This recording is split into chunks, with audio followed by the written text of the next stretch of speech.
Pak Lukas, tadi kan di dalam kan Bapak sempat menyampaikan ada 15 anomali. Lalu kalau pada saatnya nanti UGM akhirnya membuka, apa sih yang mau ditunjukkan ke publik, Pak Lukas? Ya, bahwa anomali-anomali itu terbukti. Ada inkonsistensi, ada kejanggalan, ada ketidaksinkronan. Tapi kan kenapa kita simpan dulu? Karena kan kita menunggu bukti-bukti yang lebih akurat dulu. Jangan-jangan itu juga indikasi-indikasi awal aja. Nah, kita tetap konsisten dengan metode kita, berbasis pada bukti. Sekuat apapun indikasi atau persepsi atau asumsi, tidak bisa kita jadikan bukti. Karena itulah karena kita mengecam perdebatan yang sentimen ini, tidak ada argumennya kan, berdasarkan opini, selera, subjektivisme dan sebagainya. Jadi ya kita tetap konsisten. Tapi yang saya sebutkan 3 contoh itu sangat jelas. Jadi agak fatal itu. Jadi kalau ada mahasiswa yang sampai tidak tahu dulu kuliah di jurusan apa itu, kalau mengutip Haji Romai Rama, terlalu. Oke, Pak Lukas, sesuai dengan tema Rakyat Bersuara malam ini, kalau ijazah itu sudah ditunjukkan, apakah kasus ini akan selesai menurut Pak Lukas? Belum, ini gini, kesalahannya adalah bukan cuma menunjukkan, tapi bisa diteliti. Yang disebut dengan forensik itu tadi, forensik dokumen. Jadi harus dibentuk tim independen yang disepakati kedua kubu. Atau yang dibentuk oleh tim independen. Tim independen ini yang bekerja, yang dipercaya apapun hasil penyelidikan mereka menyangkut metadatanya ijazah itu harus dipercaya, dan setelah itu baru itu jadi bukti. Dan kasus ini bisa selesai setelah itu. Okay. Apapun ya. Oke. Terima kasih Pak Lukas. Okay. Pak Bonato Silalahi. Apa tuh? Sesuai dengan tema Rakyat Bersuara malam ini, jika dokumen sudah ditunjukkan, apakah kasus ijazah ini bisa selesai?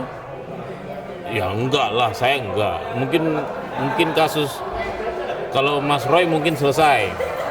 Karena artinya fitnah atau asli atau tidak itu mungkin sudah diputuskan hakim. Oh, dengan penjelasan pengertian ijazah tadi itu yang Pak Bono jelaskan ya. Iya, okay. Kalau saya enggak, saya akan lanjut karena harus ada proses autentikasi di ANRI atau Lembaga Kearsipan Daerah. Ya silakan mereka berproses. Perdata jalan terus, pidana ya urusan mereka. Meskipun aku tahu hakim pasti nanti tidak akan mau mengurusi ijazah karena nggak ada urusannya. Dia hanya bilang sesuai dengan hasil pemeriksaan Bareskrim, nah bla bla bla bla, ini ijazah asli. Anda berarti memfitnah karena Anda tidak bisa buktikan, kan gitu kan? Nah itu, tapi ijazah itu tidak akan diproses dengan fair. Itu adalah asli atau tidak. Kenapa? Ya kan ini bukan persidangan perdata, bukan juga persidangan tun. Nanti kalau UGM sudah memberikan dokumen itu semua ke saya, itu akan masuk ke petun. Di situ nanti kita akan gugat ijazah itu. Kita batalkan ijazah itu. Kalau memang benar seperti isu-isu selama ini, skripsinya nggak benar, kita bisa batalkan. Karena publik itu lebih hebat daripada UGM macam segala. Kalau memang salah ya publik bisa gugat, ya kan? Itu. Pak, ini kan Bapak juga menjadi penggugat ya di beberapa pengadilan-pengadilan. Bukan jadi, cuman satu-satunya penggugat teman saya. Oh. Urusan ijazah ini sisanya Roy Tiba kan digugat. Oke, beda ya? Beda, aku penggugat. Boleh nih Pak di-sharing apa agenda-agenda ke depannya Pak? Misalnya untuk mengundang teman-teman yang mau hadir, apa aja nih Pak? Saya itu banyak gugatan, ada 6 terkait ijazah ini.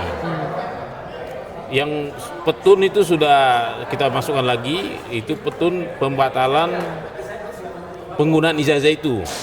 Fotokopi ijazah terlegalisir. Itu di mana Pak? Di Petun Jakarta Timur. Di Jakarta. Di pengadilan negeri ada 2. PMH, perbuatan melawan hukum. Dengan tergugat semua KPU dan semua Bawaslu serta UGM dan 2 dekan. Ya. Terus di DKPP juga kita gugat. Oh ya, DKPP ya. Kode etik. Kode etik. Nah, jadi pelaku penerima ini ya kita harus hukum. CLS juga nanti kita di sidang gugatan CLS kita gugat ANRI, Lembaga Kearsipan Daerah dan KPU juga supaya mencari arsip yang hilang karena mereka bisa dipidana 10 tahun. Nah, nanti ke depannya kita juga akan gugat namanya kelalaian.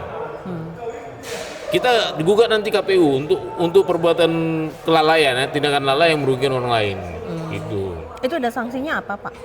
Kelalaian bisa, ya kalau saya tergantung kita. Oh, tergantung dari.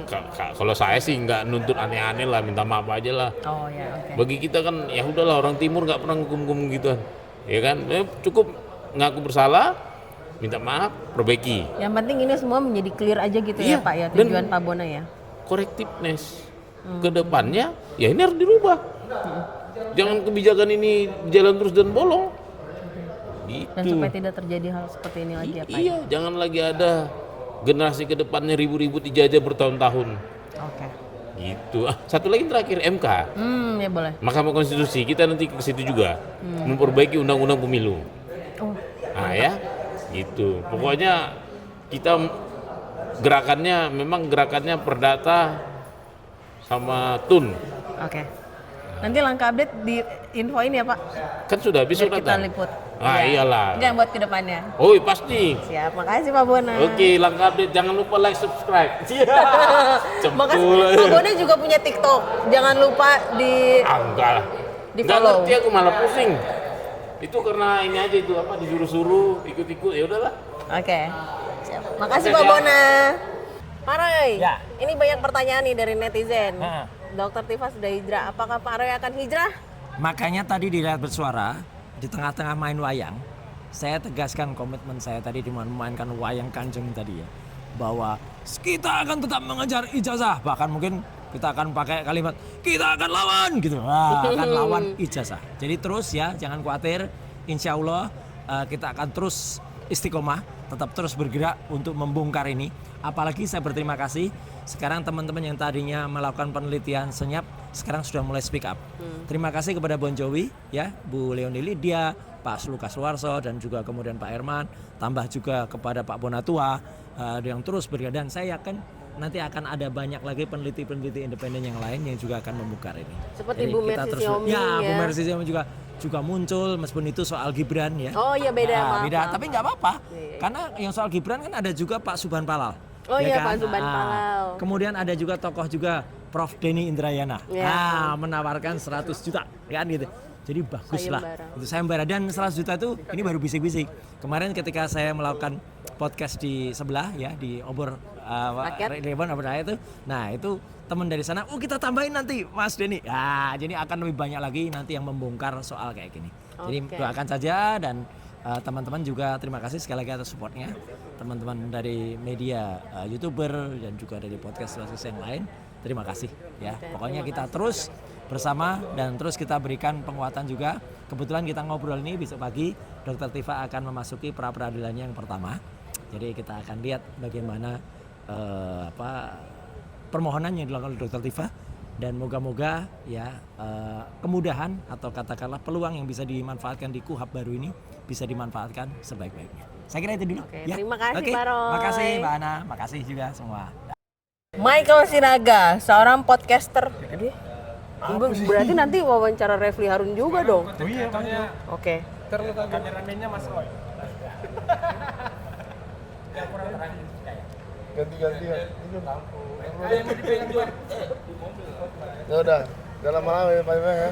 Oke, Bang Michael Sinaga yang saat ini sering warawiri di ini nih layar kaca ya.